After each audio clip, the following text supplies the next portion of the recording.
Hello everyone, and welcome to Newburyport, Massachusetts. Today, we're going to be riding the Newburyport-Rockport Line of the MBTA commuter rail, which I believe is one of, if not the coolest commuter rail rides in the United States. It's a decently frequent service that connects a bunch of very unique towns. And joining me on this adventure is my friend, Eddy. Hello. Eddy is homeschooled, and I have promised his mom that I will give him a constructive history lesson. Also, he's kind of a transit Padawan, so lot to learn today. Yes. Let's do this. On it.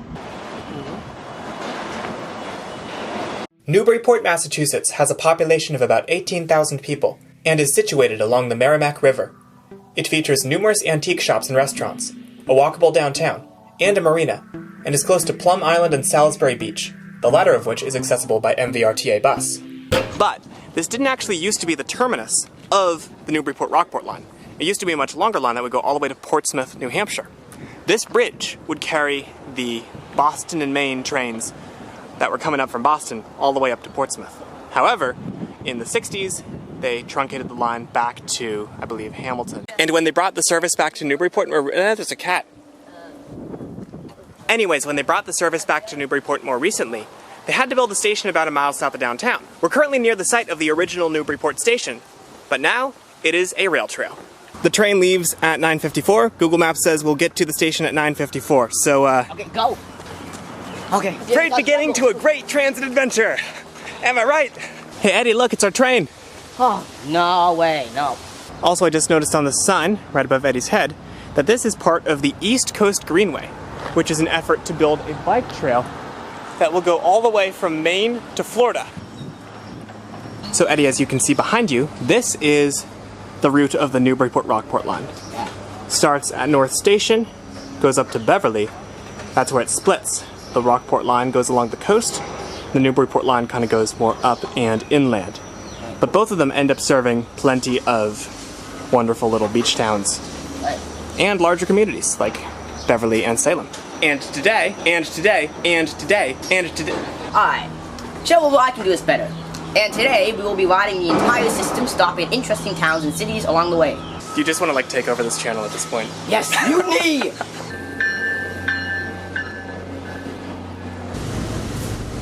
So we're riding through the William Forward Wildlife Management Area, coming south from Newburyport, and most of the area is a marshy wetland. I guess Mr. William Forward was swamped with conservation work. Wait, wasn't that funny? We're approaching Rowley, which is a flagged stop. It doesn't look like anyone has flagged the train. Not surprising because this station is kind of in the middle of nowhere. Next stop, Ipswich next. We're now approaching Ipswich. Ipswich has a population of about 13,000 and features a walkable downtown right next to the train station, as well as the scenic Ipswich River and the popular Crane Beach, which is accessible by transit. What is that farm? Appleton Farm. Because there's a ton of apples. Yeah. Oh, I get it. Wait. That wasn't very funny. I know. Up here is Hamilton-Wenham Station, situated kind of awkwardly on the border between Hamilton and Wenham. Hamilton-Wenham, this is Hamilton-Wenham. I just said that. North Beverly, this is North Beverly.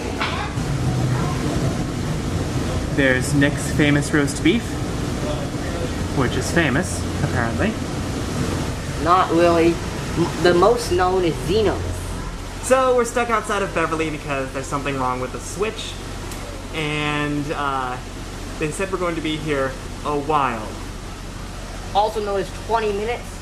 Another train is actually running our schedule, Beverly and South, and this is going to take over the schedule of a different train. So this does not bode well. Beverly has a population of about 42,000 and is debatably the birthplace of the U.S. Navy. Besides being home to numerous historic churches and the beautiful Cabot Theater, it also boasts numerous one-of-a-kind restaurants, the unassuming Dane Beach, and a historic train station that's been converted into a restaurant. And we're finally leaving Beverly. But again, we are so far behind schedule that we are now on a different schedule. I've seen a lot, but this is crazy.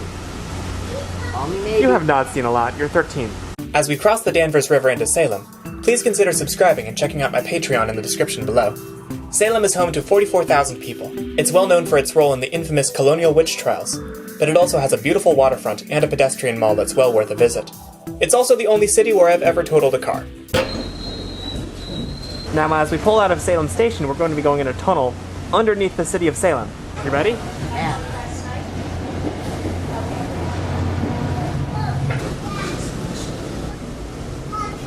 We pass through Swampscott, home to 15,000 people. This town borders the peninsular town of Marblehead, home to a large Jewish population and amazing views like this one. So Eddie, one thing you'll notice as we're going into Lynn is that the city is full of murals. This was a program to revitalize the city's downtown, and it looks quite cool.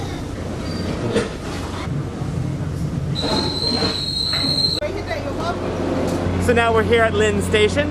It's an elevated station. It's above street level, which is unusual for the Newburyport-Rockport Line, but it's a very cool design, I think. One cool thing about Lynn is that there is a large Hispanic population, and thus there are some really cool bodegas to check out. But before we do that, notice how big this parking garage is. Like, this is massive. Way bigger than anything else on the Newburyport-Rockport Line.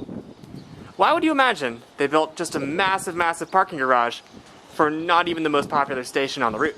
Do you like to grill and have a tailgate? I don't know. What do you think? It's a creative answer. But no. They actually wanted to extend the Blue Line from the airport all the way to Lynn. And they built the facilities to accommodate all that traffic.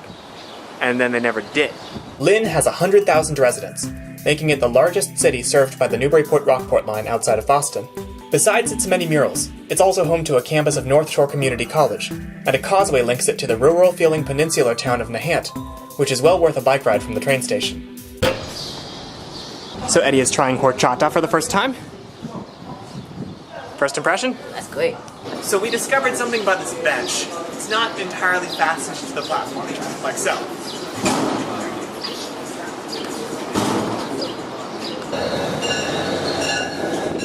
This is the General Electric Riverworks. It's a big industrial plant, and because it's on the Newburyport-Rockport Line, it has its own station called Riverworks, which is very unusual for an MBTA station in that it's only accessible to people who work at this manufacturing facility. You can kind of see the station facilities right there as they're going through. Out of focus, no! Here's the Silver Line busway. It's not very long or very fast. In my opinion, Pittsburgh did it much better. Chelsea, home to 40,000 people, is the smallest city in Massachusetts. It's also the second densest city in Massachusetts, boasts the second highest percentage of Latino residents, and is the second last stop before Boston. Imagine if someone named Chelsea was on the train. This was like their first time taking it. Chelsea. What? And then the ultimate Boston skyline shot. The city is all laid out in front of you. And here we are in North Station. Before we continue on to Rockport, it's time for a quick jaunt to Chinatown. We're cutting it so close, like that's literally our train.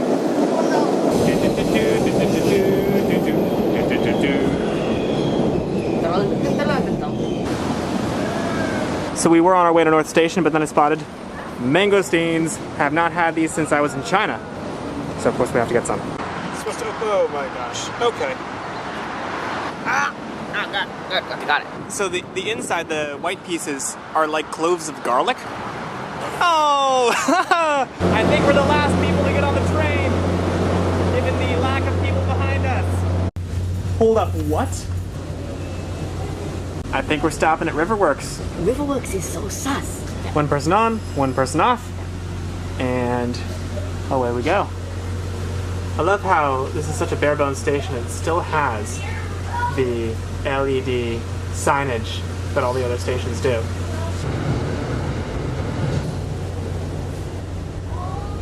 So right here, we're branching off from the Newburyport branch, and we are now in uncharted territory. Yeah. This is the Rockport branch. Yeah. Never been along this one before, actually, in my entire life. This station stop is Montserrat. Montserrat. Please notify a crew member if you are getting off the train at Montserrat. That is Pride's Crossing, which used to be a station, but it was closed because it's so close to Beverly Farms and did not get much ridership. Pride's Crossing Station was formerly used for wealthy residents to park their own private rail cars, and it currently is home to a candy shop with politically charged benches in the front. So we're coming up on Beverly Farms, which is a small neighborhood of Beverly, Massachusetts. But it actually inspired the name Beverly Hills in California. So the large, rich, glamorous city out there is named after this tiny part of the Massachusetts North Shore. The Atlantic Ocean. Also, Calcadon has joined us. Coming up on Manchester. Manchester, officially Manchester by the Sea, is home to 5,000 people, as well as the beautiful and publicly accessible Singing Beach. It's also the setting of the movie Manchester by the Sea, and it was temporarily the terminus of the Newburyport-Rockport Line when the Gloucester drawbridge was under construction. Unfortunately, the automatic announcements haven't gotten the memo that that's no longer the case. Manchester, this is not the last stop. IT has not updated the program yet. This is not the last stop. This train goes all the way to Rockport. I'm basically 1-2 miles trying to get a train. Why does everybody have to want to with this guy? I don't know, because he gets loaded out with a little camera.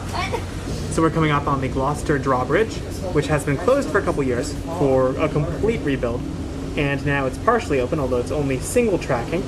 We can see the other track being constructed as we cross.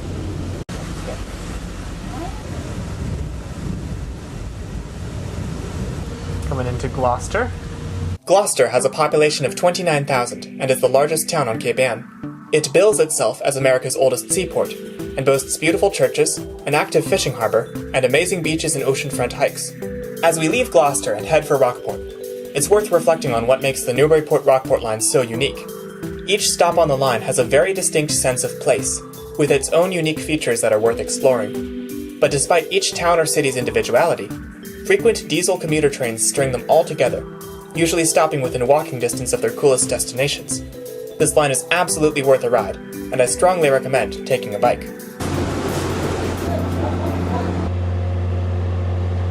And here we are in Rockport! Eddy, my friend, you have now ridden the entire Newburyport-Rockport line in one day! My knees are killing me. Again. I feel bad for people living around here. Imagine having to deal with this noise every morning and evening and stuff. You know, the solution is just to electrify the Newburyport-Rockport line, which might actually happen. There's been discussion of electrifying as far as Beverly, and then running service every 15 minutes, which would be awesome.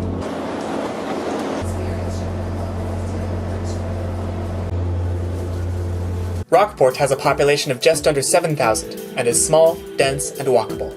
Its most iconic location is Bearskin Neck, a laid-back nexus of beaches, souvenir shops, and restaurants, all situated around a marina.